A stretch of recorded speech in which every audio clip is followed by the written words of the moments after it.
الحمد للہ رب العالمین والصلاة والسلام علی سید الانبیاء والمرسلین اما بعد اعوذ باللہ من الشیطان الرجیم بسم اللہ الرحمن الرحیم کیف یکون للمشرکین عہد عند اللہ وعند رسولہ الا الذین عاہدتم عند المسجد الحرام۔ اب رکوع نمبر 2 اور 3 کے بارے میں ایک دو بنیادی باتیں سمجھ لیں تو مضامین کو سمجھنا آسان ہوگا انشاءاللہ۔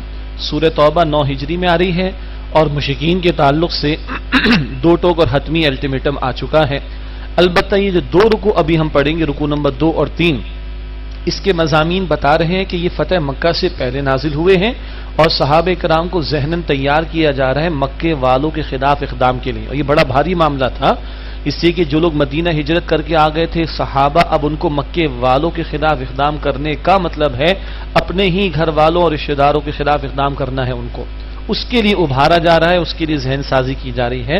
تو رکوع کے مضامین سے محسوس ہوتا ہے کہ یہ دو رکوع یہ فتح مکہ سے پہلے نازل ہوئے ہیں، رکوع نمبر 2 اور 3، اور اس کے بعد پھر رکوع نمبر 4 اور 5 میں آئیں گے تو جو پہلے رکوع میں ہم نے مشرکین کے تعلق سے حتمی الٹیمیٹم کی باتیں پڑھی، وہی باتیں پھر رکوع نمبر 4 اور 5 میں ہمارے سامنے آئیں گے انشاءاللہ۔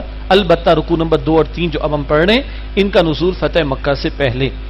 کیف یکون للمشرکین عہد عند اللہ وعند رسولہ، کیسے ہو سکتا ہے مشرکین کے لیے اللہ کے پاس اور اس کے رسول علیہ السلام کے پاس کوئی عہد، الا الذین عاہدتم عند المسجد الحرام، سوائے ان لوگوں کے جن سے تم نے عہد کیا مسجد حرام کے پاس۔ یعنی مشرکین کی تو حرکتیں ایسی ہیں کہ کیسے ممکن ہے کہ عہد ان کو مل سکے یا ہو سکے۔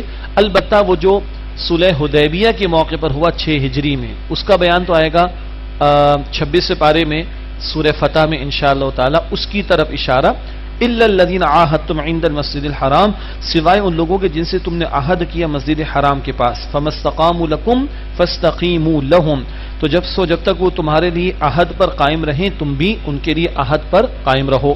ان اللہ یحب المتقین، بے شک اللہ متقین کو پسند فرماتا ہے۔ تاہم یہ بات آپ کے ہمارے علم میں ہے کہ 1.5 سے پونے 2 برس کے بعد ایک خلاف ورزی ہوئی مشرکین کی طرف سے اور پھر وہ صلح ختم ہوئی اور 8 ہجری میں فتح مکہ کا معاملہ بنا تھا۔ کیف وَإِن يَظْهَرُوا عَلَيْكُمْ لَا يَرْقُبُوا فِيكُمْ إِلًّا وَلَا ذِمَّةً، کیسے صلح کا معاملہ ہو سکتا ہے جبکہ حال یہ ہے کہ اگر وہ مشرکین اے مسلمانوں تم پر غالب آ جائیں تو نہ تمہاری رشتہ داری کا لحاظ کریں نہ کسی عہد کی پاسداری۔ يُرْضُونَكُمْ بِأَفْوَاهِهِمْ وَتَأْبَى قُلُوبُهُمْ، وہ تمہیں اپنے منہ سے محض راضی کرنا چاہتے ہیں لیکن ان کے دل نہیں مانتے، دل میں کچھ ہے زبان پر کچھ۔ وَأَكْثَرُهُمْ فَاسِقُونَ، ان میں سے اکثر فاسق ہیں۔ اشتروا بآیات اللہ ثمنا قلیلا، انہوں نے اللہ کی آیات کو تھوڑی قیمت کے عوض بیچ ڈالا، فصدوا عن سبیلی، پھر انہوں نے اللہ کے راستے سے روکا۔ انہم ساء ما كانوا يعملون، بے شک برا ہے جو وہ عمل کرتے ہیں۔ لا يرقبون فی مؤمن الا ولا ذمہ، وہ کسی مومن کے بارے میں نہ رشتہ داری کا لحاظ کرتے نہ عہد کا۔ واولئک هم المعتدون، اور یہی لوگ حد سے بڑھنے والے ہیں۔ فإن تابوا وأقاموا الصلاة وآتوا الزکاة، پھر اگر وہ توبہ کر لیں اور نماز قائم کریں اور زکوٰۃ ادا کریں، فإخوانکم فی الدین، وہ تمہارے بھائی ہو جائیں گے دین میں، یہ بات پہلے بھی آئی، پھر برابر کے حقوق ان کو مل جائیں گے، مسلمانوں نے مانا جائے گا۔ ونفصل الآیات لقوم یعلمون، اور ہم آیات کھول کر بیان کرتے ہیں ان لوگوں کے لیے جو علم رکھتے ہیں یا رکھنا چاہتے ہیں۔ فرمائے کہ وَإِن نَكَثُوا أَيْمَانَهُمْ، اور اگر وہ اپنی قسمیں توڑ دیں، من بعد عہدہم، اپنے عہد کے بعد، وَطَعَنُوا فِي دِينِكُمْ، اور تمہارے دین میں عیب نکالیں اے مسلمانوں، فَقَاتِلُوا أَئِمَّةَ الْكُفْرِ، تو کفر کے سرداروں سے جنگ کرو، إِنَّهُمْ لَا أَيْمَانَ لَهُمْ لَعَلَّهُمْ يَمْتَحُونَ، بے شک ان کی قسموں کا کوئی اعتبار نہیں، شاید کہ وہ باز آ جائیں، یعنی ان سے جنگ کرو تو شاید وہ باز آئیں۔ الا تقاتلون قوما نكثوا ايمانهم وهموا باخراج الرسول وهم بدؤوكم اول مره، کیا تم ایسی قوم سے جنگ نہیں کرو گے جنہوں نے اپنا عہد توڑ ڈالا اور انہوں نے رسول علیہ السلام کو نکالنے کا ارادہ کیا، جلا وطن کرنا، اور انہوں نے تم سے پہل کی۔ اتخشونهم، اے مسلمانوں کیا تم ان سے ڈرتے ہو؟ فاللہ احق ان تخشوه ان کنتم مؤمنین، تو اللہ اس بات کا زیادہ حق رکھتا ہے کہ تم اللہ ہی سے ڈرو اگر تم واقعتاً ایمان والے ہو۔ یہ ہے وہ جو ذہناً تیار کیا جا رہا ہے صحابہ کرام کو، اور یہ جو جملہ آیا یہ تو ہم سب کے لیے عمومی اعتبار سے ہے کہ تم لوگوں سے ڈرتے ہو، ارے اللہ زیادہ حقدار ہے اس بات کا کہ تم اللہ سے ڈرو اگر تم ایمان والے ہو۔ اللہ تعالیٰ مجھے اور آپ کو یہ یقین اور اپنا خوف عطا فرمائے۔ قاتلوہم یعذبہم اللہ بایدیکم ویخزہم وینصرکم علیہم ویشفی صدور قوم مؤمنین، اے مسلمانوں ان سے لڑو تاکہ اللہ انہیں تمہارے ہاتھوں سے عذاب دے اور انہیں رسوا کرے اور تمہیں ان پر غالب کرے اور اہل ایمان کے دلوں کو ٹھنڈک عطا فرمائے. وَيُذْهِبَ غَيْظَ قُلُوبِهِمْ اور ان کے دلوں سے غصے کو دور کرے. وَيُذْهِبَ غَيْظَ قُلُوبِهِمْ اور ان کے دلوں سے غصے کو دور کرے. مسلمانوں کے لیے بات ہو رہی ہے کہ جو جذبہ ہے ان کے اندر، اللہ تعالیٰ ان کے جذبات کو ٹھنڈک عطا فرمائے گا. وَيَتُوبُ اللَّهُ عَلَى مَن يَشَاءُ اور اللہ جس کی چاہے گا توبہ قبول فرمائے گا. وَاللَّهُ عَلِيمٌ حَكِيمٌ اور اللہ خوب علم رکھنے والا، حکمت والا ہے. ام حسبتم ان تتركوا ولما يعلم الله الذين جاهدوا منكم ولم يتخذوا من دون الله ولا رسوله ولا المؤمنين وليجا. کیا تم یہ گمان کرتے ہو کہ تم یوں ہی چھوڑ دیے جاؤ گے جبکہ ابھی اللہ نے ظاہر نہیں کیا اور تم میں سے ان کو جو جہاد کرنے والے ہیں اور وہ کہ جنہوں نے اللہ کے سوا، رسول اللہ علیہ السلام کے سوا اور اہل ایمان کے سوا کسی کو رازداری والا دوست نہیں بنایا. ابھی تو یہ اللہ تعالیٰ طے کرے گا، یعنی اللہ تعالیٰ اس بات کا اعلان کرے گا، ظاہر کرے گا کن کی دوستیاں اللہ، رسول اور اہل ایمان کے ساتھ ہے، کون واقعتاً اللہ کی راہ میں جہاد کرنے والے ہیں.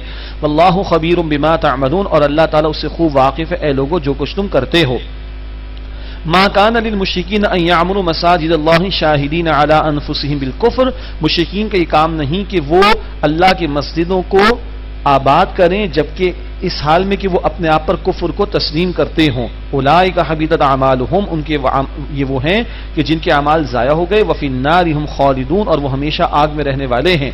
یعنی پھر مسلمانوں کو توجہ دلائی جا رہی ہے کہ خانہ کعبہ تو ابھی ان کے پاس ہے اور اللہ کے گھر کو گویا کہ ان لوگوں کی نگرانی سے نکالنا، ان کے قبضے سے نکالنا ہے، وہی ذہن سازی تیار کیا جا رہا ہے. انما یعمر مساجد اللہ من آمن باللہ والیوم الآخر واقام الصلاۃ وآتى الزکاۃ ولم یخش الا اللہ. اللہ کی مساجد تو وہی آباد کرتے ہیں، آباد میں تعمیر کرنا بھی اور تعمیر کے بعد ان کی آبادی بھی، یعنی اس کا استعمال بھی. کون؟ جو اللہ اور آخرت پر ایمان لائے اور اسے نماز قائم کی اور زکوٰۃ ادا کی اور اللہ کے سوا وہ کسی سے نہ ڈرے. فعسى اولئک ان یکونوا من المہتدین تو امید ہے کہ یہی وہ لوگ ہیں جو ہدایت پانے والوں میں سے ہوں گے.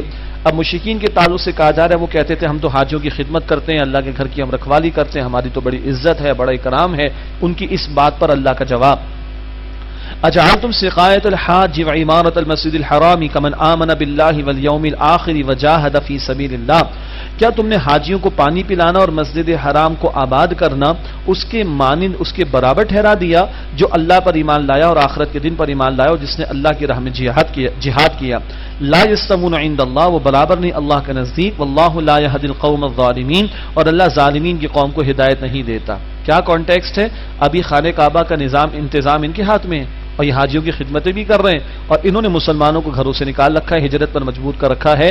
تو کیا تم سمجھتے ہو کہ اس طرح کی حرکتیں کر رہے ہو، اللہ والوں کو اللہ کے گھر سے نکال رہے ہو اور خانہ کعبہ کی خدمت کر کے، حاجیوں کی خدمت کر کے تم اللہ والے بن جاؤ گے اور اللہ کے نگاہوں میں تمہاری عزت ہو جائے گی؟ قطعا نہیں، وہ اور یہ ایمان والے برابر نہیں ہیں.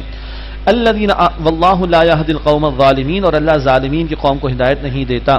الذین آمنوا وہاجروا وجاہدوا فی سبیل اللہ باموالہم وانفسہم وہ لوگ جو ایمان لائے اور جنہوں نے ہجرت کی اور اللہ کی راہ میں اپنے مال اور اپنی جانوں سے جہاد کیا. اعظم درجۃ عند اللہ ان کے درجات اللہ کے ہاں بہت بڑے ہیں. واولئک هم الفائزون اور وہی فائز یعنی کامیاب ہونے والے ہیں. یبشرہم ربہم برحمت من ان کا رب انہیں اپنی رحمت سے نوازے گا. ورضوان وجنات اور ان کے لیے خوشنودی اور یبشرہم ربہم برحمت منہ ورضوان وجنات ان کا رب انہیں اپنی طرف سے رحمت اور خوشنودی اور باغات کی خوشخبری دیتا ہے. لہم فیہا نعیم مقیم ان میں ان کے لیے دائمی نعمتیں ہوں گی. خالدین فیہا ابدا اس میں ہمیشہ ہمیشہ رہیں گے. ان اللہ عندہ اجر عظیم بے شک اللہ سبحانہ وتعالی کے ہاں بہت بڑا اجر ہے. اللہم ربنا اجعلنا منہم اے اللہ ہمیں ان لوگوں میں شامل فرما. اب پھر وہی بات جو میں نے عرض کی تھی کہ ابھارا جا رہا ہے صحابہ کرام کو. اس ابھارے جانے کے اعتبار سے اب دو بڑی قیمتی مزید آیات. یا ایھا الذین آمنوا لا تتخذوا آباءکم واخوانکم اولیاء ان استحبوا الکفر علی الایمان. اے ایمان والو اپنے باپ دادا اور اپنے بھائیوں کو اپنا دلی دوست نہ بنانا اگر وہ ایمان کے مقابلے میں کفر کو پسند کریں. اللہ اکبر. ومن یتولہم منکم فاولئک هم الظالمون اور تم میں سے جو ان سے دوستی کرے گا تو وہی لوگ ظالم ہوں گے. یہ ہے جو اب کلائمیکس ہے اس موضوع کا کہ حتمی اب تم نے اقدام کرنا ہے مکے والوں کے خلاف. باپ ہو بھائی ہوگا کفر پہ شرک پر ہے تو وہ تمہارا دوست نہیں ہے، اب تمہیں اقدام کرنا پڑے گا. اور اگلی آیت تو اس حوالے سے ٹاپ آف دا لسٹ ہے اور کلائمیکس کا بیان ہے جس میں 8 محبتوں کا ذکر ایک طرف اور 3 محبتوں کا ذکر ایک طرف. منتخب نصاب کا ذکر پہلے آیا تھا، آئندہ بھی آتا رہے گا. اس منتخب نصاب میں بھی اس کا درس اگلی آیت کا آیت نمبر 24 کا درس شامل ہے. 8 محبتیں ایک طرف 3 ایک طرف. بہت توجہ کیجیے کہ یہ ہلا دینے والا مقام ہے قرآن کا. قل اے نبی علیہ الصلوۃ والسلام فرمائیے ان کان آباؤکم وابناؤکم واخوانکم وازواجکم وعشیرتکم، اگر تمہارے باپ اور بیٹے اور بھائی اور بیویاں اور رشتہ دار، واموال اقترفتموها وتجارۃ تخشون کسادها ومساکن ترضونها، اور وہ مال جو تم نے بڑی محنت سے کمائے اور وہ تجارت جس کے نقصان کا تمہیں اندیشہ رہتا ہے اور وہ مکانات جو تمہیں بڑے محبوب ہیں. 5 رشتوں کی محبتیں اور 3 مال و اسباب اور محلات کی محبتیں. 8 محبت ایک طرف. احب الیکم من اللہ ورسولہ وجہاد فی سبیلہ، اگر یہ 8 ان میں سے کوئی محبت تمہیں اللہ اور اللہ کے رسول علیہ الصلوۃ والسلام کی محبت سے زیادہ محبوب ہے اور اللہ کی راہ میں جہاد کی محبت سے زیادہ محبوب ہے، فتربصوا، تو جاؤ انتظار کرو. یہ دھمکی کا انداز. حتی یاتی اللہ بامری، یہاں تک کہ اللہ اپنا فیصلہ لے آئے، اپنا حکم لے آئے. وہ فرد کے لیے موت ہو سکتی ہے، کسی گروہ کے لیے اس کو مٹا دیا جانا ہو سکتا ہے، کسی قوم کو مٹا دیا جانا ہو سکتا ہے. واللہ لا یہدی القوم الفاسقین، اور اللہ فاسقین کی قوم کو ہدایت نہیں دیتا. یہ ایک ترازو بنا لیجئے، اللہ مجھے بھی اور آپ کو بھی توفیق دے، اس کے 2 پلڑے ہوں اور ایک میں 8 یہ محبتیں، باپ، بیٹے، بھائی، بیویاں، رشتہ دار، مال، تجارت، مکانات، محلات، اور دوسرے پلڑے میں اللہ اور اللہ کے رسول علیہ السلام کی محبت. اللہ اور اللہ کے رسول علیہ السلام کی محبت قلبی معاملہ ہے. اظہار کیسے ہوگا؟ جہاد کے عمل سے. جہاد کیا ہے؟ ایک مستقل عمل ہے. اس پر بڑا پیارا کتابچہ استاد محترم ڈاکٹر اسرار احمد صاحب رحمۃ اللہ علیہ کا جہاد فی سبیل اللہ. یہ اپنی ذات سے شروع ہوگا، اللہ کی بندگی کی محنت، یہ بھی جہاد فی سبیل اللہ. اللہ کی بندگی کی دعوت، یہ بھی جہاد فی سبیل اللہ. اللہ کی بندگی پر ہم اپنے نظام کو قائم کرنے کی جد و جہد، یہ بھی جہاد فی سبیل اللہ، جس میں کبھی قتال کا مرحلہ بھی آتا ہے، آ سکتا ہے. اس کی اپنی شرائط ہیں. کچھ سوالات آ گئے ہیں ادھر ادھر سے کہ بھائی آپ لوگوں کا کون سا جہادی ونگ ہے اور کیا ہے کیا نہیں ہے. تو بھائی کتابچہ پڑھ لیجئے، کتابوں کے حوالے بار بار دیے ہیں. یہ بھی جہاد ہو رہا ہے جو ہم بیٹھے ہوئے، دین سیکھیں اور سکھائیں آگے، اور ایک اجتماعیت قائم کریں. اور مسلمانوں کے معاشرے میں ہتھیار اٹھانا یہ فیزیبل نہیں ہے. اس کی ساری تفصیلات ان دونوں جگہوں پہ ملیں گی آپ کو. جہاد فی سبیل اللہ کے کتابچے میں پڑھیے، اور منہج انقلاب نبوی صلی اللہ علیہ وسلم یا رسول انقلاب کا طریق انقلاب. مسلمانوں کے معاشرے میں مسلمان حکمرانوں کے خلاف ہتھیار اٹھانا بڑا بھاری معاملہ ہے. اس پر خروج کے مباحث اہل علم نے بیان فرمائے. فیزیبل بات، موضوع بات یہ ہے ہم ایک پریشر گروپ بنائیں کہ اجتماعیت قائم کریں جو شریعت کے مطالبے کو لے کر میدان میں آئے. اگر لوگ بجلی، گیس، پانی کے لیے مطالبہ لے کر کھڑے ہوتے ہیں، اپنے ٹیکس کے ریٹ کو اور وتھ ہولڈنگ ٹیکس کے ریٹس کو کم کرانے کے لیے میدان میں آ سکتے ہیں، تو اللہ کی شریعت کے نفاذ کے مطالبے کو لے کر بھی میدان میں آنا چاہیے. یہ بات تو تنظیم اسلامی برسوں سے بیان کر رہی تھی. الحمدللہ جس سال الحمدللہ دوسرے جملے کی عرض کروں گا، جس سال ڈاکٹر اسرار صاحب کا انتقال ہوا اپریل 2010 میں، انہی دنوں میں 250 علماء کا ایک اجلاس ہوا جامعہ اشرفیہ لاہور میں. بڑے بڑے علماء مکتبہ دیوبند کے موجود تھے، اور جو انالیسس ڈاکٹر اسرار صاحب رحمۃ اللہ علیہ پچھلے کوئی 25-30 سال سے فرما رہے، وہی انالیسس ان کا تھا کہ اس پاکستان میں، کیونکہ مسلمانوں کا ملک ہے، یہاں سب مسلمان ہیں، کلمہ گو مسلمان ہیں، ہم ایک پرامن مطالباتی مظاہرے والی تحریک چلانی چاہیے شریعت کے نفاذ کے مطالبے کے لیے. یہ موضوع صورتحال ہے، فیزیبل ہے مسلمان معاشرے میں، اور غیر مسلح ہو، یہ بھی اس پر ان کا اتفاق ہوا. یہ ڈاکیومنٹڈ موجود ہے، جس کو درکار پرووائڈ کر دیا جائے گا. اب ان علماء سے ہم بھی دستہ عرض کرتے ہیں کہ پھر کھڑے ہو اور آئے میدان کے اندر. ان کا بھی انالیسس یہ تھا کہ پرامن مطالباتی تحریک ہونی چاہیے. اس وقت کی انتخابی سیاست سے کوئی اسلام آنے والا نہیں ہے، میدان میں آنا چاہیے مطالبہ لے کر. ہم بھی کہتے ہیں یہ دعوت تو ہم تنظیم اسلامی کے پلیٹ فارم سے برسوں سے دے رہے ہیں. اللہ کرے کہ اتنا بڑا طبقہ علماء کا بھی کھڑا ہو جائے تو پھر یہ بات آگے بڑھے گی انشاءاللہ تعالی. تو یہ سارا پروسیس جہاد فی سبیل اللہ ہے. ہماری کوئی ایکٹیویٹی پوشیدہ نہیں، جو کچھ ہے وہ اوپن ہے. جو کچھ بیان کر رہا ہے آپ کے سامنے وہی سارا کتابوں میں لکھا ہوا ہے. کوئی ہڈن چیزیں نہیں ہیں، کوئی چھپی ہوئی دعوت نہیں ہے، سب کچھ اوپن ہے رسول اللہ کی دعوت کی طرح صلی اللہ علیہ وسلم. اس میں آپ ہمارے دست و بازو بنیں، اس میں آپ اپنی صلاحیتوں کو کھپائیں. یہ سارا عمل انشاءاللہ جہاد فی سبیل اللہ میں ہی شمار ہوگا. اللہ ہمیں توفیق عطا فرمائے. تو 8 محبتیں کہیں غائب تو نہیں، ان محبتوں میں پڑھ کر ہی بندہ دین سے پیچھے ہٹتا ہے. فرمایا کہ پھر انتظار کرو اللہ کے حکم کا، فیصلے کا. وہ موت بھی ہو سکتی ہے، عذاب کا فیصلہ بھی ہو سکتا ہے. اللہ تعالیٰ اس سے محفوظ رکھے. بقیہ محبتیں ضرورت ہیں لیکن اللہ رسول علیہ السلام کی محبت اصولی محبت ہے، اور جہاد فی سبیل اللہ کا مستقل عمل اس کا عملی ثبوت ہے، یہ مقصود ہونا چاہیے۔ مقصد اوپر رہے گا، ضرورت نیچے رہے گی، ضرورت قربان بھی کی جا سکتی ہے، مقصد چھوڑا نہیں جا سکتا۔ فرمایا کہ واللہ لا یہدی القوم الفاسقین، اور اللہ فاسقین کی قوم کو ہدایت نہیں دیتا۔ یہ 3 رکوع مکمل ہو گئے۔ یہ تو فتح مکہ سے قبل ذہنی تیاری کا معاملہ تھا۔ پہلے رکوع میں جو باتیں آ گئی تھی مشرکین کے تعلق سے، اب وہ بیان آئے گا، اور اب اگلے 2 رکوع یعنی رکوع نمبر 4 اور 5 یہ 9 ہجری کا ہی بیان ہے، اور انہی رکوع میں آگے چل کر ابھی سرزمین عرب پر اللہ کے دین کے غلبے کا ذکر بھی آ جائے گا انشاءاللہ تعالی۔ فرمایا لقد نصرکم اللہ فی مواطن کثیرہ، یقیناً اللہ نے تمہاری مدد کی بہت سے مواقع اور میدانوں میں، ویوم حنین، اور حنین کے دن بھی۔ یہ فتح، یہ حنین کا واقعہ پیش آیا ہے 8 ہجری میں، شوال 8 ہجری میں، رمضان 8 ہجری میں فتح مکہ ہوئی، اور رمضان کے بعد شوال میں یہ غزوہ حنین کا معاملہ ہوا۔ آپ دیکھ رہے ہیں رسول اللہ علیہ السلام کے دور کے رمضان کیسے گزر رہے ہیں۔ بدر رمضان میں 2 ہجری، فتح مکہ رمضان میں 8 ہجری، احد شوال 3 ہجری، احزاب شوال 5 ہجری، اور شوال رمضان کے بعد آتا ہے تو تیاری رمضان میں ہوئی ہوں گی، اور یہ حنین شوال 8 ہجری، رمضان 8 ہجری میں فتح مکہ، اور 8 ہجری شوال میں غزوہ حنین۔ یہ اتنا متحرک رمضان ہوتا تھا رسول اللہ علیہ السلام کے دور کا، محنتیں ہو رہی۔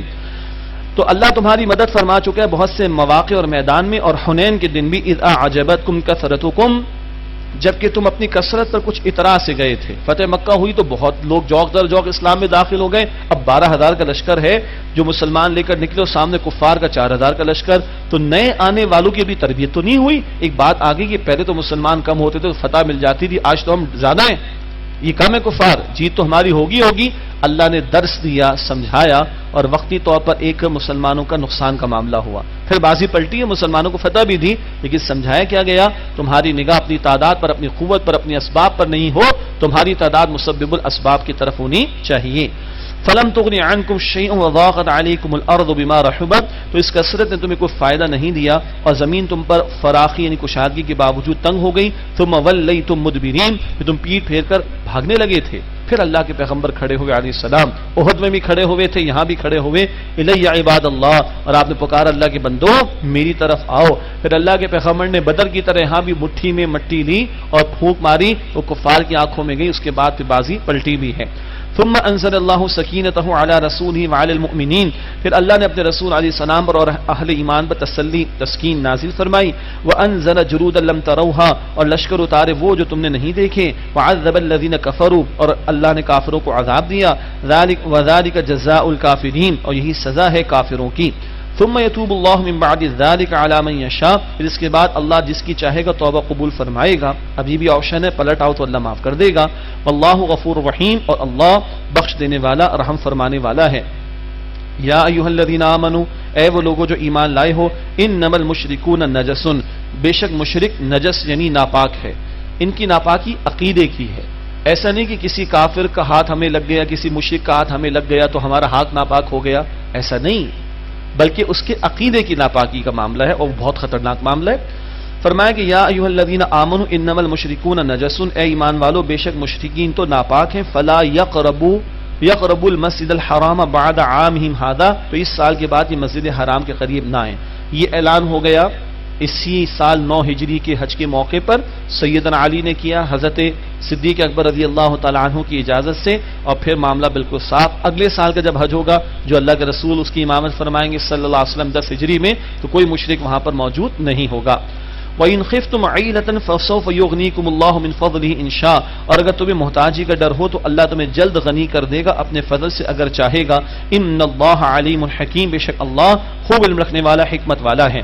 مشرکوں کو ایک ڈر کیا تھا، یہ 360 ہم نے یہاں رکھے ہوئے بت، سارے عرب سے ان کی وجہ سے لوگ آتے ہیں، اور یہ سارے عرب سے لوگ آتے تو پیسہ بھی آتا ہے، ہماری اکانومی فلرش ہوتی ہے، ہمیں پیسہ ملتا ہے، اگر یہ 360 کو ہٹا دے تو ہماری اکانومی کا بٹا بیٹھ جائے گا۔ بہت توجہ کیجیے گا، عربوں کو یہ پریشانی تھی، اکنامک کرائسس آ جائیں گے، ان کو یہ پریشانی تھی۔ اللہ کہتا ہے کہ اللہ چاہے گا تو اپنے فضل سے غنی کر دے گا۔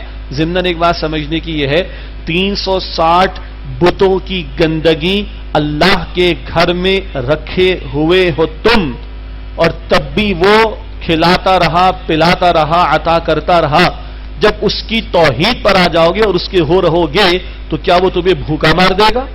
آج ہمارا مسئلہ بھی یہی ہے، باہر جاتے ہیں، کوئی دل ٹھیک کرانے کے لیے جاتا ہے، کوئی آشیرواد لینے کے لیے جاتا ہے، پھر آ کے نعرے لگاتا ہے سیکولرزم کے، لبرلزم کے، پھر یہ بھی کہتے ہیں ہولی بھی میرے اوپر رنگ بھی پھینکا جائے، یہ بھی کیا جائے، وہ بھی، یہ کیا ہے آخر؟ خوف کس بات کا ہے کہ اگر اللہ کی بات کی، اسلام کی بات کی، دین کی بات کی تو شاید ہماری اکانومی کا بٹا بیٹھ جائے گا، ہم اکنامک کرائسس کے اندر آ جائے. یہی مسئلہ ہے آج ہمارا. ایک تاجر کیا سوچتا ہے، حلال کا معاملہ کروں گا اور یہ فلاں غلط کام نہیں کروں گا تو میری تجارت کیسے چلے گی؟ یہ نیچے والوں کا مسئلہ ہے. ایک اور کا مسئلہ کیا ہے کہ میں جھوٹ نہیں بولوں گا تو میرا مال نہیں بکے گا، میں یہ نہیں کروں گا تو میرا کام نہیں چلے گا، میں رشوت نہیں لوں گا تو میرے گھر میں پیسہ کیسے آئے گا، میرے بچوں کی کفالت کیسے ہوگی؟ یہ نیچے کا مسئلہ. اوپر والوں کا مسئلہ شریعت کی بات کر لی، اللہ کے حکم کی بات کر لی، حرام کو ختم کر دیا، اللہ کا حکم نافذ کر دیا تو بھوکے بھر جائیں گے. تو اور کافری کس چیز کا نام؟ کافری اور کس چیز کا نام؟ بتوں سے تجھ کو امید ہے، خدا سے نا امیدی. اللہ سے رزق کی توقع نہیں ہے، کافروں سے ہے، غیروں سے، کہ اگر ہم نے اسلام نافذ کیا تو ہمارا بٹا بٹھا دیں گے، ہماری اکانومی جو ہے وہ کرائسس کے اندر آ جائے گی. یہ آج ہمارا مسئلہ ہے نیچے سے لے کے اوپر تک. اللہ فرمانے کے دیکھو وَإِنْ خِفْتُمْ عَيْلَةً فَسَوْفَ يُغْنِيكُمُ اللَّهُ مِنْ فَضْلِهِ إِنْ شَاءَ.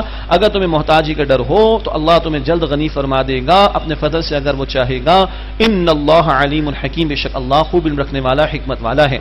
قاتلوا الذین لا یؤمنون باللہ ولا بالیوم الآخر. جنگ کرو ان سے جو ایمان نہیں لائے اللہ پر اور آخرت پر. ایک چھوٹی سی تصحیح اور کر لیتے ہیں، کنفیوژن ہوتی. یہ اتنی ساری آیات ہم قتال کی پڑھ رہے تو پھر تقاضا آتا ہے اچھا بھائی بتائیے کہاں چلنا ہے جنگ کرنے کے لیے، کب چلنا ہے؟ بالکل صحیح بات ہے. اللہ یہ جذبہ مجھے اور آپ کو عطا فرمائے کہ یہ جان رب کائنات کے حوالے ہی ہو جائے. اللہ ہم سب کو عطا فرمائے. لیکن اصولی بات کیا ہے؟ شریعت کا ایک حکم ہوتا ہے اور اس حکم کی بھی شرائط ہوتی ہیں. نماز کا حکم کتنی مرتبہ آ رہا ہے، لیکن نماز کب ہے؟ کیا ہر وقت نماز ہے؟ نہیں، نماز کے اوقات متعین ہیں. بالغ پر فرض ہے، نابالغ پر فرض نہیں. ایسے ہی ہے نا. اسی طرح روزے کا حکم ہے، ہر وقت ہے؟ نہیں، رمضان میں ہے. اچھا رمضان میں ہر وقت ہے؟ نہیں، صبح صادق سے غروب آفتاب. شرائط ہے اس کی. مسافر پر چھوٹ ہے، فلاں پر چھوٹ ہے، فلاں پر نہیں ہے، وہ فدیہ دے گا. ایسا ہی ہے نا. اسی طرح قتال کا بھی حکم ہے مگر اس کی بھی شرائط ہے. قتال کب ہوگا، کون کرے گا، کب اس کی شرائط پوری ہوں گی تو قتال کیا جائے گا. یہ سارے مباحث ہیں اپنی جگہ پر، وہ اپنی جگہ بحث رکھتے ہیں. اس لیے وہ کتابچے کا حوالہ دیا تھا جہاد فی سبیل اللہ. اس کا مطالعہ انشاءاللہ تعالی مفید رہے گا.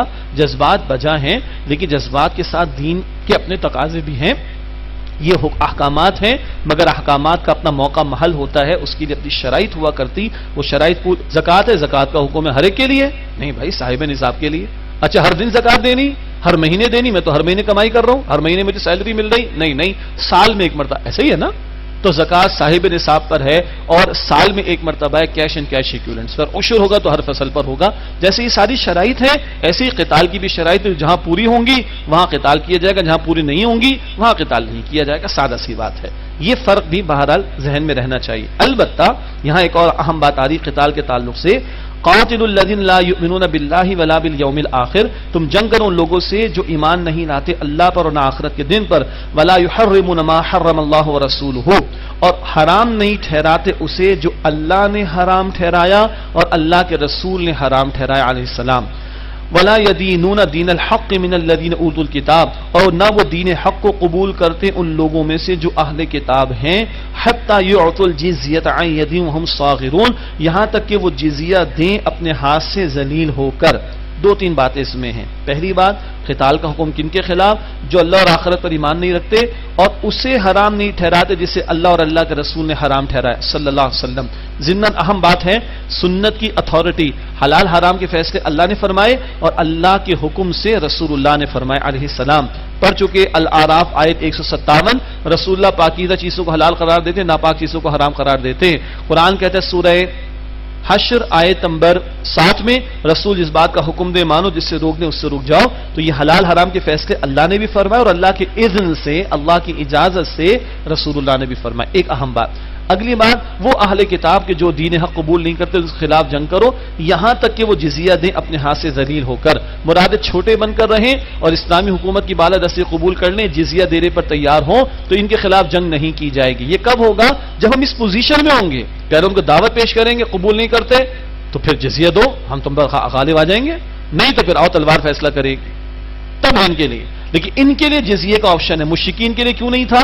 رسول اللہ انہی میں سے تھے، اور ان مشرکین کا معاملہ ویسے ہی تھا جیسے پچھلی قوموں کے رسول انہی میں سے تھے، اور نہیں مانے تو وہ قومیں مٹائی گئی. ان کے لیے سخت بھاری بات تھی. ان کو اور بقیہ تمام کفار کو قیامت تک کے لیے یہ جزیے کا آپشن ہے. یہ تب ہوگا جب ہم ان پر کوئی غالب آئیں گے، اور وہ تب ہوگا جب اللہ کے دین کو غالب کریں گے تو اللہ ہماری مدد فرمائے گا تو ہم کافروں پر غالب آئیں گے. بات کی بات ہے. البتہ یہ جزیے کا آپشن کفار کے لیے ہے. اسلامی حکومت کی بالادستی قبول کریں، جزیہ دیں.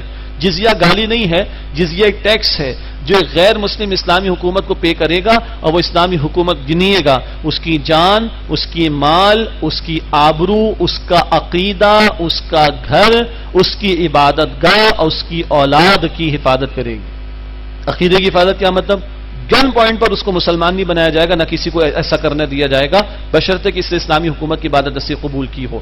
جزیہ ایک ٹیکس ہے جس کے اگینسٹ اسلامک گورنمنٹ سروسز دے گی. اور بڑا خوبصورت ہماری تاریخ کا حصہ ہے جب مسلمانوں میں باہمی چپقدش رہی، اور کسی طور پر ایک علاقے میں اگر کفار کی صحیح طور پر کفالت نہ ہو سکی تو اس پورشن یا اس پیریڈ کا جزیہ واپس کیا گیا ہے یا آئندہ ایڈجسٹ کیا گیا. یہ ہماری تاریخ کا حصہ ہے. اور ٹاپ آف دا لسٹ سیدنا عمر کا دور رضی اللہ عنہ. ایک یہودی بھیک مانگ رہا ہے معاشرے میں. پوچھا تم بھیک کیوں مانگ رہے ہو؟ کہا جب تک میں کما سکتا تھا میں نے جزیہ پے کیا، اب میں کمانے کے قابل نہیں ہوں. تو بڑا تاریخی جملہ سیدنا عمر نے عطا فرمایا، now it's time to repay.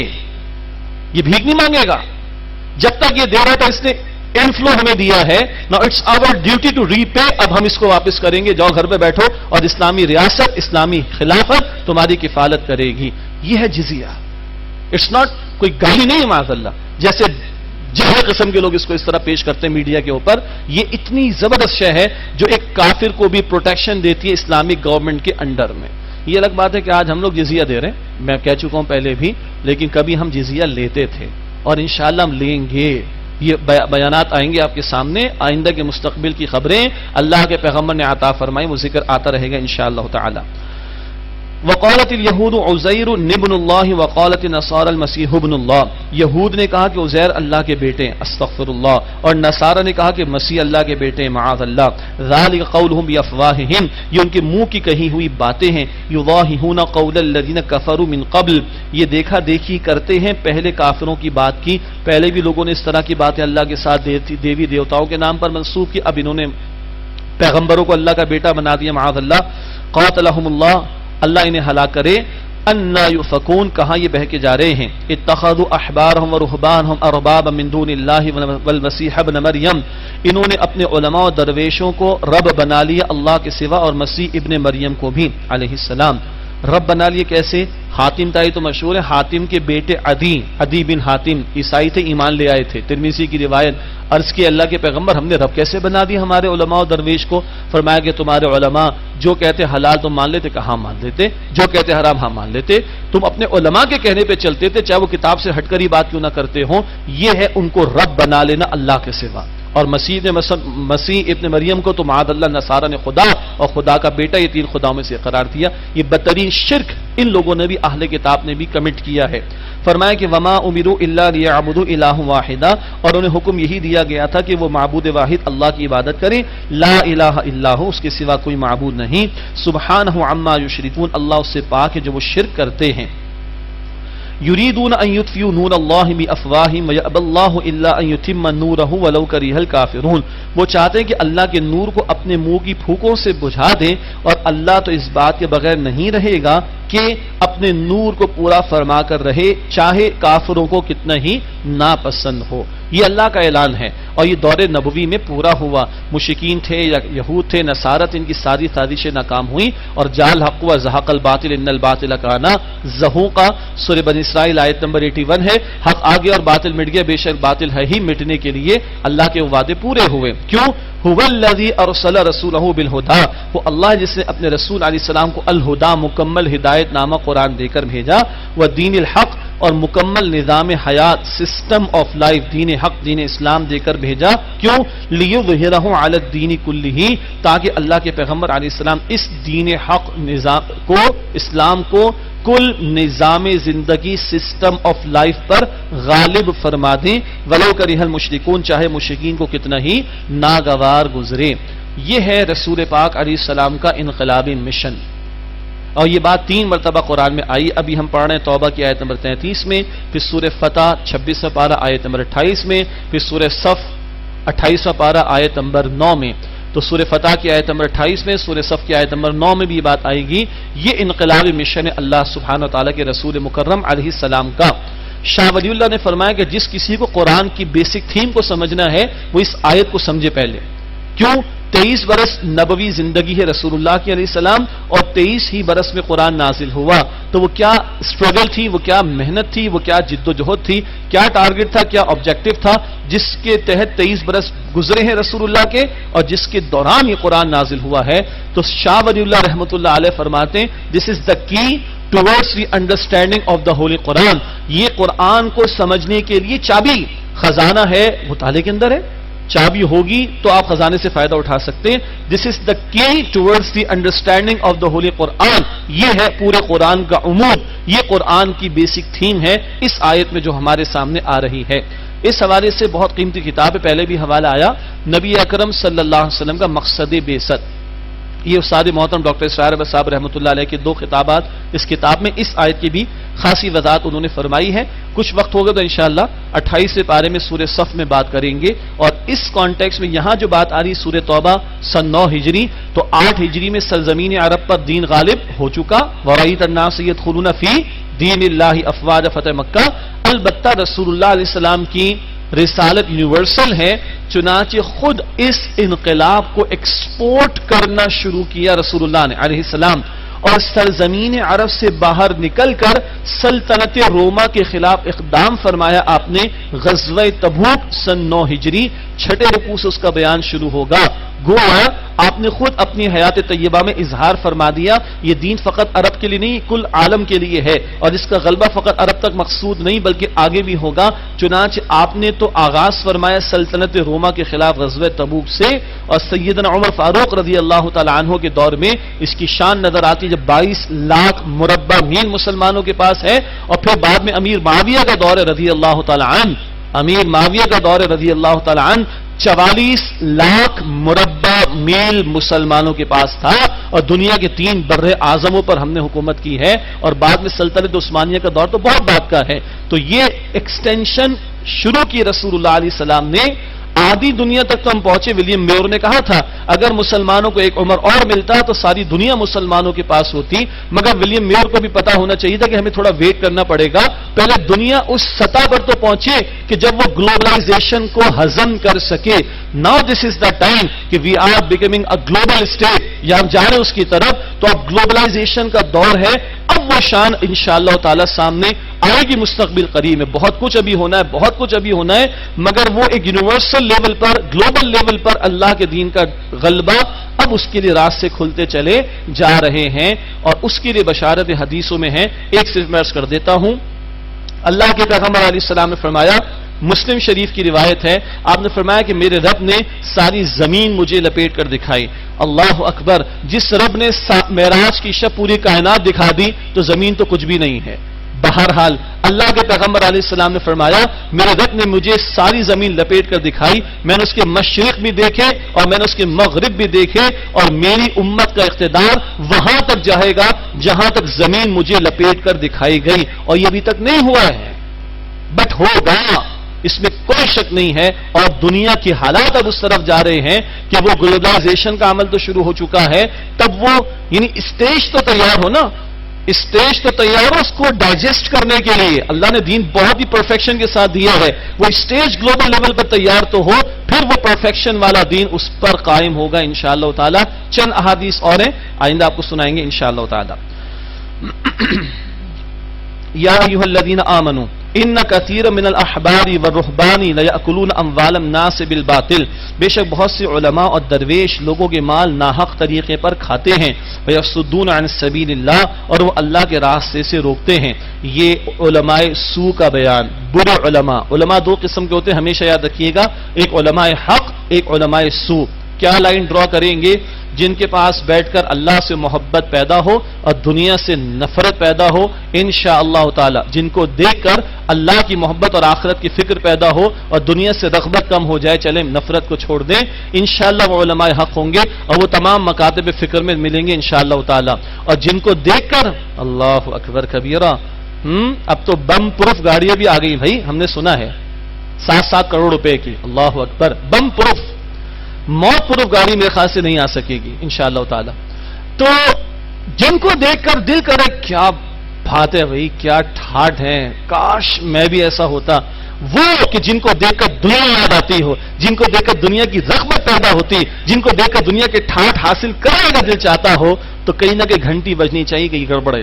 یہ علماء سو کی کوئی لسٹ ہوگی، ان میں سے کچھ صاحب یہ ہیں، اللہ تعالیٰ محفوظ رکھے۔ یہ ایک بیسک لائن ہے، اس کو ڈرا کر لینا چاہیے۔ اللہ علماء حق کا ساتھ ہمیں نصیب فرمائے، ان سے جڑنے کی توفیق دے، سیکھنے کی توفیق دے۔ ہم بھی سیکھنے والے، ہم بھی طالب علم ہیں، اور علماء سو کے شر سے اللہ امت کی حفاظت فرمائے، میری اور آپ کی، ہم سب کی حفاظت فرمائے۔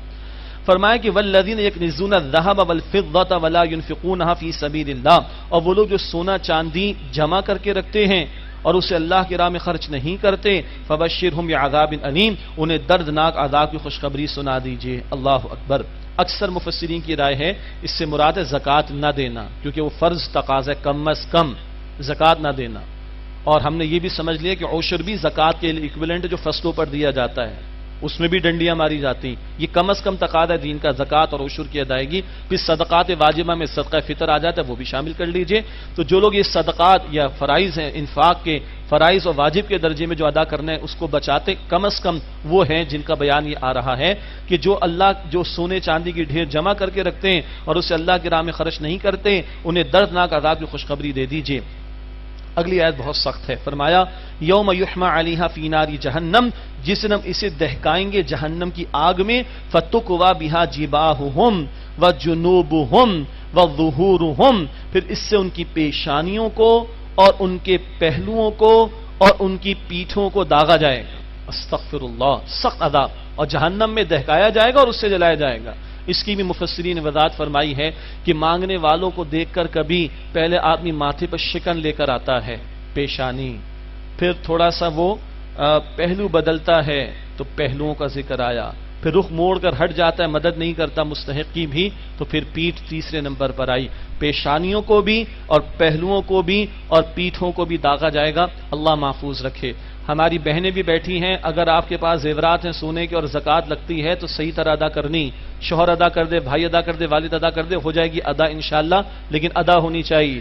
مرد بیٹھے ہوئے، جتنا کیش ایکویولنٹس موجود ہے، سامان تجارت موجود ہے وغیرہ وغیرہ، پتہ ہونے چاہیے مسائل، ایمانداری سے کیلکولیٹ کر کے زیادہ ادا کریں۔ اور ہم پڑھ چکے ہیں کہ ان فی المال الحق سوی الزکاۃ، مال میں زکوٰۃ کے علاوہ بھی حصہ ہے، زکوٰۃ کافی نہیں، زکوٰۃ سے آگے بڑھ کر دینا چاہیے۔ اللہ تعالی ہمیں توفیق عطا فرمائے۔ اور اللہ کہتا ہے کہ کم نہیں ہوگا، اللہ کے رسول کہتے ہیں کم نہیں ہوگا، عقل تو کچھ اور کہتی ہے، مگر ایمان کہتا ہے کہ نہیں، زکوٰۃ سے صدقات سے مال کبھی کم نہیں ہوتا۔ یہ ہم میں سے ہر ایک کا تجربہ ہوگا، اللہ مزید برکت عطا فرمائے۔ البتہ جو زکوٰۃ نہیں دے رہے، واجبات جو صدقات ہیں وہ پیش نہیں کر رہے اور مال کو بچا کر رکھ رہے ہیں، یہ ان کا انجام ہے آخرت میں۔ حدیث میں ہے کہ ان کے لیے آگ کے تختے تیار کیے جائیں گے، مسلم کی روایت ہے جس کے اندر ان کو جلایا جائے گا، بخاری کی روایت ہے کہ ان کا مال ایک گنجے سانپ کی شکل میں آئے گا اور ان پر مسلط ہوگا، ڈستا رہے گا، اور وہ کہے گا انا مالک وانا کنزک، انا مالک وانا کنزک، انا مالک وانا کنزک، میں تیرا مال ہوں، میں تیرا خزانہ ہوں، میں تیرا مال ہوں، میں تیرا خزانہ ہوں، اور وہ ڈستا رہے گا، ڈستا رہے گا، ڈستا رہے گا۔ استغفر اللہ، اللہم اجرنا من النار، اے اللہ ہم سب کو آگ کے عذاب سے محفوظ فرما۔ ان عدت الشہور عند اللہ 12 شہرا فی کتاب اللہ، بے شک مہینوں کی تعداد اللہ کے نزدیک اللہ کے حکم میں 12 مہینے ہے۔ یوم خلق السماوات والارض، جس دن سے اللہ نے آسمان و زمین کو پیدا فرمایا۔ دنیا کے تمام ہی کیلنڈرز میں آپ کو یہ تفصیل ملے گی، 12 مہینوں کا ہی سال ملتا ہے۔ منہا اربعۃ حرم، ان میں سے 4 حرمت والے مہینوں کا وہ البقرہ والا ذکر، رجب وہ عام طور پر عمرے کے لیے معروف تھا، ذی القعدہ، ذی الحجہ، محرم یہ معروف تھے حج کے ایام اور حج کی ادائیگی کے لیے۔ ذالک الدین القیم، یہی سیدھا دین ہے۔ فلا تظلموا فیہن انفسکم، بس ان میں اپنے اوپر ظلم نہ کرو۔ وہ ظلم کیا تھا؟ مہینوں کو آگے پیچھے کر دیا کرتے تھے مشرکین۔ وقاتل المشرکین کافۃ کما یقاتلونکم کافۃ، اور تم سب کے سب مشرکین سے لڑو جیسے کہ وہ سب کے سب تم سے لڑتے ہیں، وَاعْلَمُوا أَنَّ اللَّهَ مَعَ الْمُتَّقِينَ، اور جان لو کہ اللہ متقین کے ساتھ ہے۔ إِنَّمَا النَّسِيءُ زِيَادَةٌ فِي الْكُفْرِ، بے شک یہ مہینوں کا آگے پیچھے کر دینا کفر میں زیادتی ہے، اور باقاعدہ یہ پورا ایک ڈپارٹمنٹ تھا اور ان لوگوں کی اجارہ داری تھی۔ حج کا مہینہ، اچھا بڑی گرمیوں میں آ رہا ہے، چلو اس کو سردی میں کھینچ کے لے جاتے ہیں، استغفر اللہ۔ اچھا جی رجب آ گیا، اس مہینے میں تو ہم نے فلاں قبیلے سے جنگ کرنی ہے، اپنا بدلہ لینا ہے، اچھا اتنے پیسے کھلا دیے ڈپارٹمنٹ والوں کو، انہوں نے آگے پیچھے کر دیا۔ یہ مذہبی طبقے کی وہ اجارہ داری اور پھر لوگوں کی ایکسپلائٹیشن اور مال بٹور کر معاملات کو آگے پیچھے کرنا، یہ حرکتیں ان لوگوں کی تھیں۔ انما النسیء زیادۃ فی الکفر، بے شک یہ مہینے کا ہٹا دینا، آگے پیچھے کرنا کفر میں اضافہ ہے۔ یضل بہ الذین کفروا، اس سے کافر گمراہ ہوتے ہیں، یحلونہ عاما ویحرمونہ عاما، وہ اسے یعنی اس مہینے کو ایک سال حلال کرتے ہیں اور دوسرے سال حرام کر دیتے ہیں۔ لیواطئوا عدۃ ما حرم اللہ، تاکہ وہ گنتی پوری کر لے جو اللہ نے حرام کی۔ فیحلوا ما حرم اللہ، بس وہ حلال کرتے ہیں اسے جو اللہ نے حرام کیا، یعنی ابھی کا محرم آگے لے گئے، آگے کا پیچھے لے کر آ گئے، گنتی 12 کی پوری کر لیں، اتنی دیانتداری ہے، لیکن اللہ کے حرام کردہ کو حلال کر لیا، یہ گڑبڑ کیا کرتے تھے، اور اس میں ان کے مذہبی ٹھیکیدار تھے مشرکین کے، جن کی جیبیں گرم ہوتی تھی تو یہ کام کیا کرتے تھے۔ اللہ تعالیٰ محفوظ رکھے۔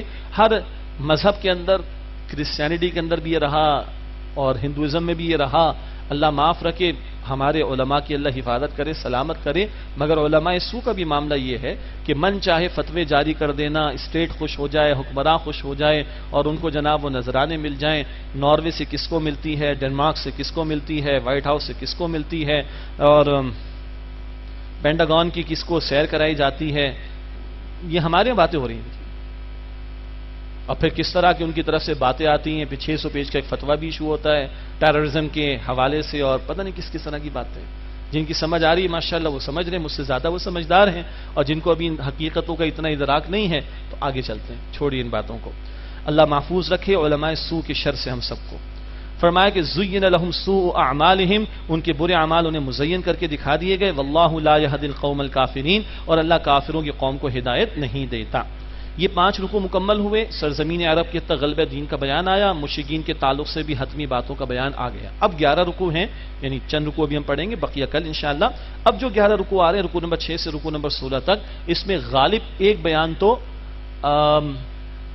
غزوہ تبوک کا ہے سن 9 ہجری، اور اسی کے بیان میں ایک بڑا بیان آئے گا منافقین کے حوالے سے، آخری حتمی باتیں، جیسے اہل کتاب کے حوالے سے حتمی باتیں المائدہ میں تھی، منافقین کے حوالے سے حتمی 2 ٹوک باتیں، کچھ سزاؤں کا بیان بھی وہ اسی سورہ توبہ کے ان رکوعوں کے بیان میں ہمارے سامنے آ جائے گا انشاءاللہ۔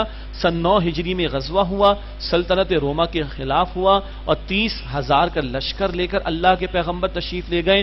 نفیر عام کا موقع تھا، ہر ایک کا نکلنا اب لازم ہے، چوائس نہیں ہے، اللہ کے بوڑھے بیمارے تو بات الگ ہے، ہر ایک کا نکلنا لازم ہے۔ فرسٹ ٹائم رسول اللہ کے دور میں علیہ السلام، اور سب سے بڑا یہ لشکر ہے 30,000 کا، اور اس قدر مشکلات ہیں، شدید گرمی، سینکڑوں میل کا سفر، کھجور کی فصل تیار پکنے کو ہے، ضائع ہونے کا اندیشہ ہو سکتا ہے، سواریاں کتنی کم ہیں، 18 افراد پر ایک اونٹ ہے، باری باری بیٹھنا ہے، 18 افراد پر ایک اونٹ، اور کبھی پتے کھانے پڑ گئے تو جس سے زبانوں پر چھالے پڑ گئے، پانی ختم ہو گیا تو اونٹوں کو ذبح کیا گیا، ان میں جو اسٹوریج کی کیپیسٹی ہوتی ہے وہ پانی پیا گیا ہے، اور ایک کھجور 3 افراد کو 24 گھنٹے میں مل رہی ہے۔ اس طرح کے شدید معاملات تھے، اس لیے اس کو جیش العسرہ، بڑی مشکل والا جیش یا لشکر بھی کہا گیا ہے۔ یہ ہے تھوڑی سی وضاحت، اب آئیے اس کا مطالعہ شروع کرتے ہیں، باقی وضاحتیں انشاءاللہ بیان کے دوران آتی رہیں گی غزوہ تبوک کے تعلق سے۔ یا ایھا الذین آمنوا، اے ایمان والو، ما لکم اذا قیل لکم انفروا فی سبیل اللہ ثاقلتم الی الارض، تمہیں کیا ہو گیا جب تمہیں کہا جاتا ہے کہ اللہ کی راہ میں نکلو تو تم گرے جاتے ہو زمین کی طرف، یہ منافقین کی طرف اشارہ، ٹون بتا دیتی ہے۔ ارضیتم الحیات الدنیا من الآخرہ، کیا تم نے آخرت کے مقابلے میں دنیا کی زندگی کو پسند کر لیا؟ فما متاع الحیات الدنیا فی الآخرۃ الا قلیل، تو دنیا کی زندگی کا سامان آخرت کے مقابلے میں بہت ہی قلیل ہے۔ الا تنفروا يعذبكم عذابا الیما، اگر تم نہیں نکلو گے تو اللہ تمہیں عذاب دے گا، دردناک عذاب۔ اب ہر ایک کا نکلنا، مردوں کی بات ہے، عورتوں کا نہیں، اور بوڑھے بیمار وہ استثناء، باقی ہر ایک کا نکلنا لازم، نفیر عام۔ وَيَسْتَبْدِلْ قَوْمًا غَيْرَكُمْ وَلَا تَضُرُّوهُ شَيْئًا، تمہارے سوا اللہ بدل کر کسی اور قوم کو لے آئے گا اور تم اللہ کا کچھ بھی بگاڑ نہیں سکو گے. واللہ علی کل شیء قدیر، اور اللہ ہر شے پر قدرت رکھنے والا ہے. الا تنصروه فقد نصره اللہ اذ اخرجہ الذین کفروا، اگر تم نبی علیہ السلام کی مدد نہیں کرو گے تو یقیناً اللہ نے ان کی مدد فرمائی جبکہ کافروں نے انہیں نکالا تھا. ہجرت کے سفر کا بیان. ثانی اثنین اذ ہما فی الغار، جب وہ دوسرے تھے دونوں میں سے. اذ یقول لصاحبہ، جبکہ وہ اپنے صاحب صدیق اکبر سے کہہ رہے تھے لا تحزن، غم نہ کرو، ان اللہ معنا، بے شک اللہ ہمارے ساتھ ہے. صدیق کو غم کس بات کا تھا کہ میرے پیغمبر کو نقصان نہ پہنچے. یہ تلاش کرتے کرتے آ گئے ہیں، بس یہ بات تھی صدیق کے لیے، میرے پیغمبر کو نقصان نہ پہنچے. اور یہ ہجرت کی رات، اللہ اکبر. کبھی عمر فاروق نے کہا صدیق اپنی یہ ایک رات مجھے دے دو، مجھ سے میرا سارا نام اعمال لے. اللہ اکبر. یہ صدیق اکبر کے لیے ٹریبیوٹ ہے سیدنا عمر کا رضی اللہ عنہ. اور رسول اللہ کا کیا ہے؟ اللہ اکبر. جس کسی نے مجھ پر احسان کیا میں نے اس کے احسان کا بدلہ چکایا، سوائے ابو بکر کے احسانات کا بدلہ تو اللہ ہی چکائے گا. اللہ اکبر. اور کیسی غار کے اندر معیت اور ساتھ اللہ کے پیغمبر کا ان کو میسر آیا صلی اللہ علیہ وسلم. اور اللہ کے پیغمبر نے ان کی گود میں آرام فرمایا. کیا قربت ہے جو صدیق کو ملی. اللہ اکبر. لا تحزن ان اللہ معنا، غم نہ کرو، بے شک اللہ سبحانہ و تعالی ہمارے ساتھ ہے. فانزل اللہ سکینتہ علیہ، بس اللہ نے ان پر اپنی تسکین نازل فرمائی. وایدہ بجنود لم تروها، اور ایسے لشکروں سے ان کی مدد فرمائی جو تم نے نہیں دیکھے. وجعل کلمۃ الذین کفروا السفلی، اور اللہ نے کافروں کی بات کو پست کر دیا. وکلمۃ اللہ ہی العلیٰ، اور اللہ کے کلمے کا بول بالا ہونے والا ہے. اللہ عزیز حکیم، اور اللہ غالب حکمت والا ہے. انفروا خفافا وثقالا وجاہدوا باموالکم وانفسکم فی سبیل اللہ، تم نکلو ہلکے ہو یا بھاری، یعنی تعداد کم ہو یا زیادہ، تیاری کم ہے یا زیادہ، اب تو نکلنا ہوگا. اور اپنے مالوں سے جہاد کرو اور اپنی جانوں سے اللہ کی راہ میں. ذالکم خیر لکم ان کنتم تعلمون، یہ تمہارے حق میں بہتر ہے اگر تم سمجھو. لو کان عرضا قریبا وسفرا قاصدا، اگر مال غنیمت قریب ہوتا اور سفر آسان ہوتا، لتبعوک، ضرور یہ آپ کے پیچھے ہو لیتے منافقین. ولکن بعودت علیہم الشقہ، لیکن انہیں دور نظر آیا راستہ. وسیحلفون باللہ لو استطعنا لخرجنا معکم، اور اب وہ اللہ کی قسمیں کھائیں گے کہ اگر ہم سے ہو سکتا تو ہم ضرور آپ کے ساتھ نکلتے، ہم ضرور اے مسلمانوں تمہارے ساتھ نکلتے. یہلکون انفسہم، وہ اپنے آپ کو ہلاک کر رہے ہیں. واللہ یعلم انہم لکاذبون، اور اللہ جانتا ہے کہ یقیناً یہ جھوٹے ہیں. اس کے بعد یہ جھوٹے بہانے بناتے تھے اور اللہ کے پیغمبر اپنی شفقت کی وجہ سے ان کو چھوڑ دیا کرتے تھے. اللہ نے توجہ دلائی. عفا اللہ عنک، اے نبی علیہ السلام اللہ پر نظر کرم فرمائے. لما اذنت لهم، آپ نے کیوں ان کو اجازت دے دی. حتی یتبین لک الذین صدقوا، یہاں تک کہ آپ پر ظاہر ہو جاتے وہ جو کہ سچے ہوئے. وتعلم الکاذبین، اور آپ جھوٹوں کو جان لیتے. اب کیونکہ نفیر عام ہے، یہ بہانے نہیں چلیں گے، ہر ایک کے نکلنے کو لازم کیا گیا. ایک اہم بات آگے آ رہی. لا يستأذنك الذين يؤمنون بالله واليوم الآخر ان يجاهدوا باموالهم وانفسهم، آپ سے وہ لوگ رخصت نہیں مانگتے جو اللہ اور آخرت پر ایمان رکھتے ہیں کہ وہ جہاد کریں اپنے مالوں سے اور اپنی جانوں سے. واللہ علیم بالمتقین، اور اللہ متقین سے خوب واقف ہے. انما يستأذنك الذين لا يؤمنون بالله واليوم الآخر، آپ سے تو بے شک رخصت وہی لوگ مانگتے ہیں جو اللہ اور آخرت پر ایمان نہیں رکھتے. اب جو نہیں نکل رہا اور رخصت مانگ رہا اس کا ایمان ہی نہیں ہے. وارتابت قلوبهم فهم في ريبهم يترددون، اور ان کے دل شک میں پڑے ہوئے ہیں پس وہ اپنے شک میں بھٹک رہے ہیں. ولو ارادوا الخروج لاعدوا له عدة، اگر وہ نکلنے کا ارادہ کرتے تو ضرور اس کے لیے تیاری کرتے، کچھ سامان تیار کرتے، سواری تیار کرتے، کچھ نہ کچھ تو ارادہ ہوتا. ولكن كره الله بعاثهم فثبتهم وقيل اقعدوا مع القاعدين، لیکن اللہ ہی نے ان کا اٹھنا اور نکلنا پسند نہ کیا، بس ان کو روک دیا اور کہہ دیا کہ تم بھی بیٹھے رہنے والے معذوروں کے ساتھ بیٹھے رہو. کیوں؟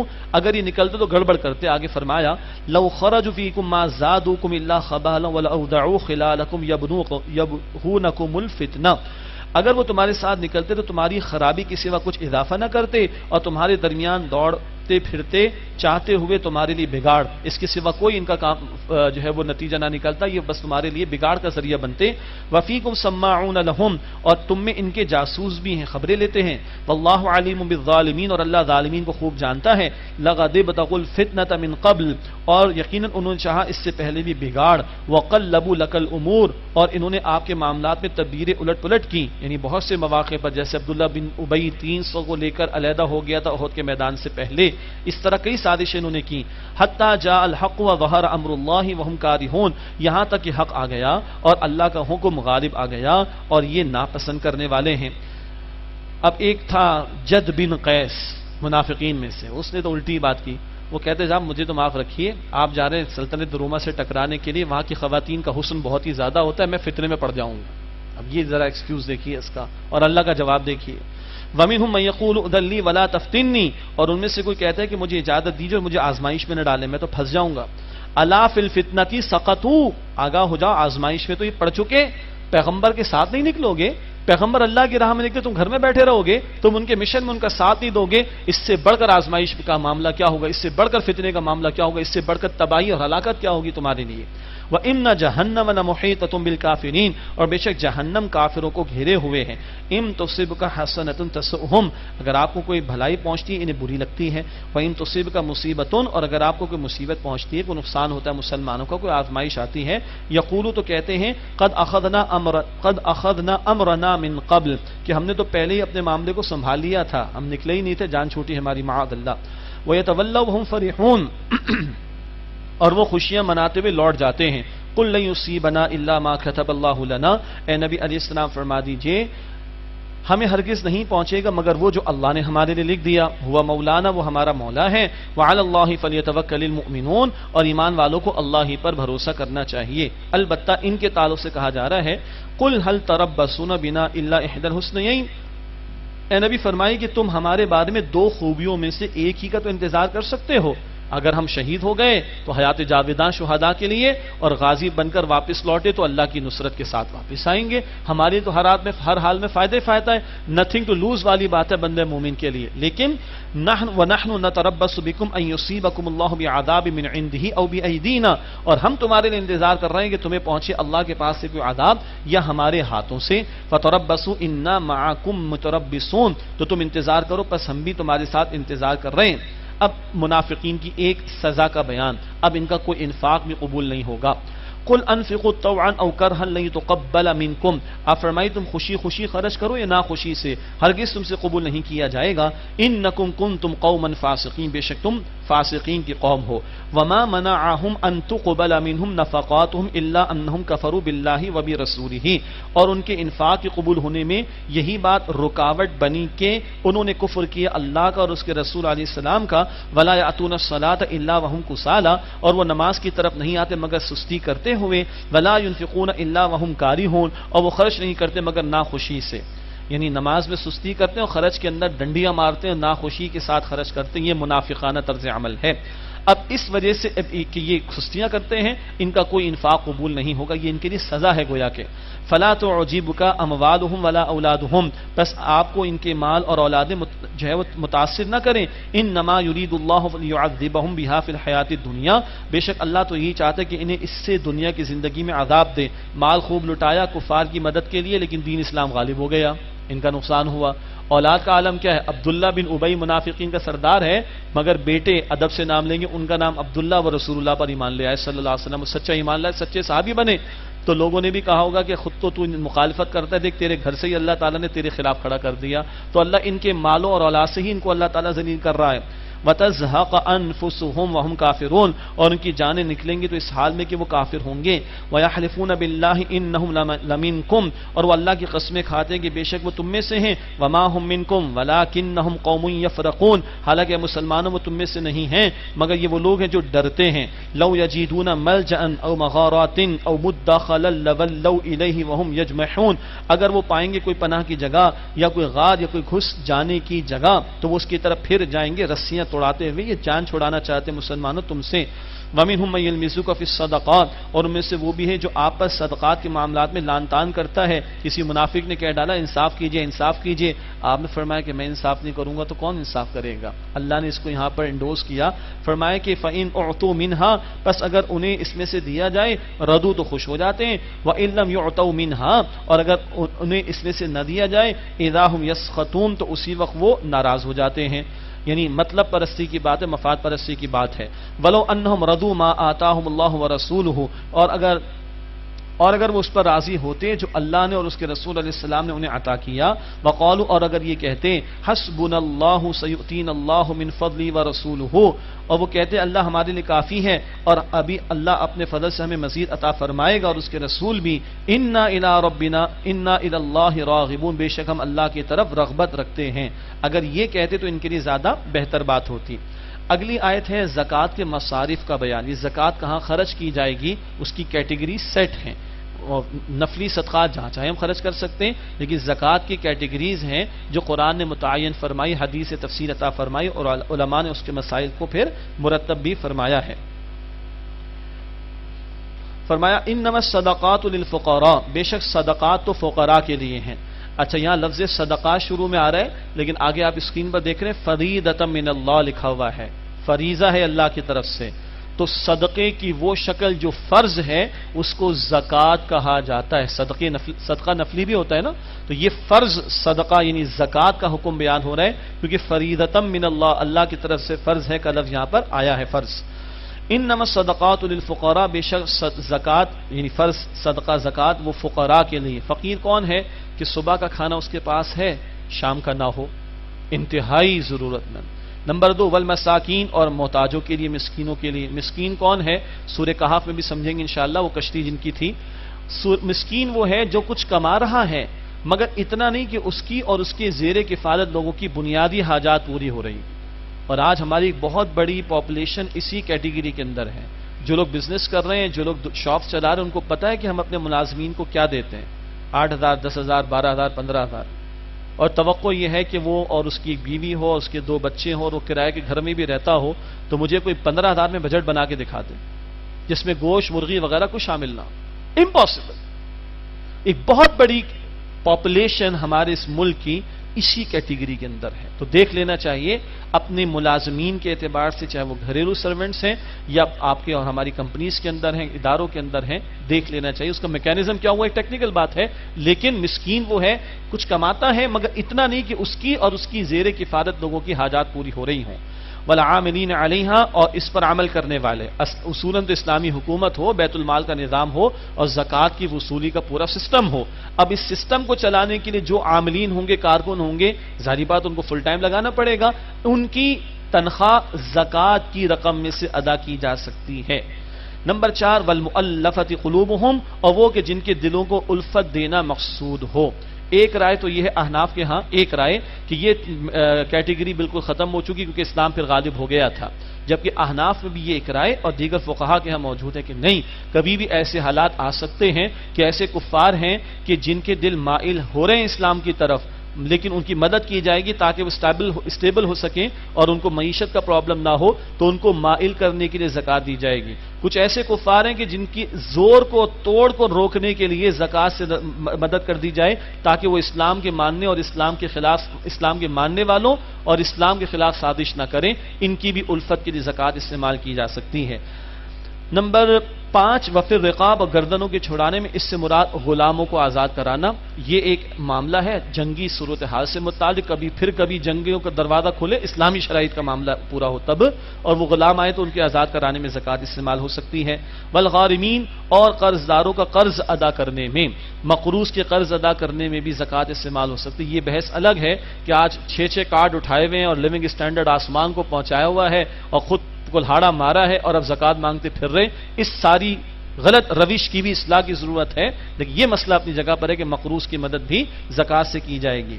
وفی سبیل اللہ، اور اللہ کی راہ میں، اس سے ایک تو مراد اکثر فقہا یہی لیتے ہیں کہ جو اللہ کی راہ میں قتال کے لیے نکلے ہوئے ہیں یا پھر وہ لوگ کہ جو دینی مدارس میں طلبہ ہیں، پڑھ رہے ہیں، جنہوں نے دین کی تعلیم سیکھنے کے لیے اپنے آپ کو وقف کیا وہ معاش کی جد و جہد نہیں کر سکتے، اس میں اس کو لایا جائے گا۔ بعض فقہا اس کو وسعت دیتے ہیں اور دینی کاموں کے اعتبار سے بھی دینی کاموں میں اس کے استعمال کو جائز سمجھتے ہیں۔ احناف کیا اس میں سختی کا رجحان ہے کہ وہ اس کو جائز نہیں سمجھتے کہ عام طور پر دینی کاموں کے اندر زکوٰۃ کا استعمال ہو، دیگر فقہا کے کچھ اس کی گنجائش نکلتی ہے۔ البتہ یہ دو آراء ہیں اور یہاں ہم ان آراء پر کوئی بحث یا فتویٰ دینے نہیں بیٹھے، اپنے اپنے متعلقہ مکاتب فکر کے علماء سے مسئلہ معلوم کر کے ہمیں عمل کرنا چاہیے، اور علمی اعتبار سے مطالعہ کرنا چاہیں تو تفاسیر کا مطالعہ کر لیں۔ وابن السبیل اور مسافر کو دی جا سکتی ہے جبکہ وہ ضرورت مند ہو جائے۔ یہ 8 کیٹیگریز ہیں، تفصیل تفاسیر میں دیکھیے گا۔ فریضۃ من اللہ، یہ فرض ٹھہرایا ہوا ہے اللہ کی طرف سے، واللہ علیم حکیم، اور اللہ خوب علم رکھنے والا، حکمت والا ہے۔ انشاءاللہ بس یہ 8واں رکوع ہے، مکمل کر کے 8 رکعت تراویح ادا کر لیں گے۔ وَمِنْهُمُ الَّذِينَ يُؤْذُونَ النَّبِيَّ، اور ان میں سے بعض لوگ نبی علیہ الصلوۃ والسلام کو ستاتے ہیں، وَيَقُولُونَ هُوَ أُذُنٌ، اور کہتے ہیں کہ یہ تو نرے کان ہیں، معاذ اللہ ثم معاذ اللہ، گستاخی کرتے تھے منافقین، یہ تو کان کے کچے ہیں، جو ہم بہانہ بناتے قبول کر لیتے ہیں۔ اللہ کا تبصرہ، قُلْ أُذُنُ خَيْرٍ لَكُمْ، اے نبی علیہ السلام فرمائے کہ یہ کان تو تمہارے لیے بھلائی کا باعث ہیں۔ یؤمن باللہ ویؤمن للمؤمنین، اللہ کے نبی تو ایمان رکھتے ہیں اللہ پر اور ایمان والوں کی بات مانتے ہیں۔ وَرَحْمَةٌ لِّلَّذِينَ آمَنُوا مِنكُمْ، اور ان لوگوں کے لیے رحمت ہے جو تم میں سے ایمان لائے۔ والذین یؤذون رسول اللہ لهم عذاب علیم، اور جو لوگ اللہ کے رسول علیہ السلام کو ستاتے ہیں ان کے لیے دردناک عذاب ہے۔ یحلفون باللہ لکم لیرضوکم، وہ تمہارے سامنے اے مسلمانوں اللہ کی قسمیں کھاتے ہیں تاکہ یہ منافقین تمہیں خوش کریں۔